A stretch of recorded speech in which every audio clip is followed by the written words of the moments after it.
आपण भागलं आणि भागल्यानंतर बाकीचं शून्य आली तर अवयव आहे, आणि जर बाकीचं शून्य येणार गेली तर अवयव नाही. असे दोन उदाहरणं इथे घेतलेली आहेत मी.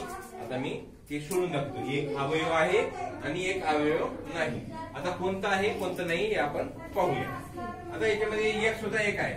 आपण त्या दिवशी बघितलं होतं काय, पी ऑफ एक्स बरोबर एक्स चा घन अधिक 4x वजा 5. आता इथं एक्स सुद्धा एक आहे. एक्स सुद्धा एक म्हणजे कशाने भागलं पाहिजे, एक्स बरोबर काय ठेवलं पाहिजे, अधिक 1. एक्स बरोबर काय ठेवलं पाहिजे, अधिक 1. अधिक 1 ठेवलं, जिथे जिथे एक्स आहे तिथे तिथे काय ठेवायचं, अधिक 1 ठेवायचं. पी ऑफ 1 बरोबर 1 चा घन अधिक 4 गुणिले 1 वजा 5. 1 चा कितवा घात किती येत आहे, 1च येत आहे. आलं का लक्षात, 1 चा कितवा घात 1 अधिक 4 गुणिले 1 किती, 4 वजा 5. आता 1 अधिक 4, 1 अधिक 4 किती होते, 5. 5 वजा 5, 5 वजा 5 किती, 0.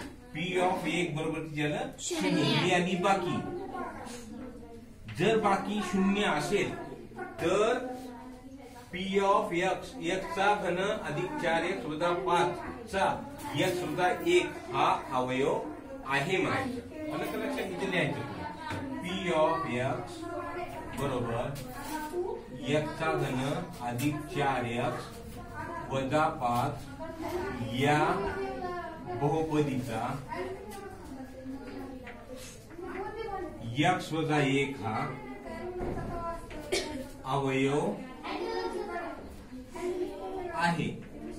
हे आहेच आहे. आता इकडे बघू, हे आहेच आहे का नाहीच आहे हे बघू. आता इथं काय आहे, पी ऑफ एक्स बरोबर पी ऑफ एक्स बरोबर एक्स चा घन अधिक 4x वजा 5. आता कितीने भागले, एक्स अधिक 2 ने भागले, म्हणजे एक्स बरोबर काय ठेवायचे आपल्याला, वजा 2. एक्स बरोबर किती, वजा 2. एक्स बरोबर वजा 2. जिथे जिथे एक्स आहे त्या ठिकाणी काय ठेवायचं, वजा 2. पी ऑफ वजा 2 बरोबर वजा 2 चा घन अधिक 4 गुणिले वजा 2 वजा 5. आलं का लक्षात. मग नंतर आता तुम्हाला माहित आहे वजा 2 चा घन केल्यानंतर कोणती ऋण संख्येचा घन हा ऋण येतो. ऋण संख्येचा घन काय येतो, ऋण येतो. म्हणजे वजा 2 चा घन किती आहे, 8 आहे. 2 चा घन किती आहे, 8 आहे. पण इथं वजा 2 आहे. वजा 2 चा घन वजा 8 वजा 8 अधिक 4 गुणिले वजा 2, 4 दुनी 8. हे पण काही वजा येईल, वजा 8.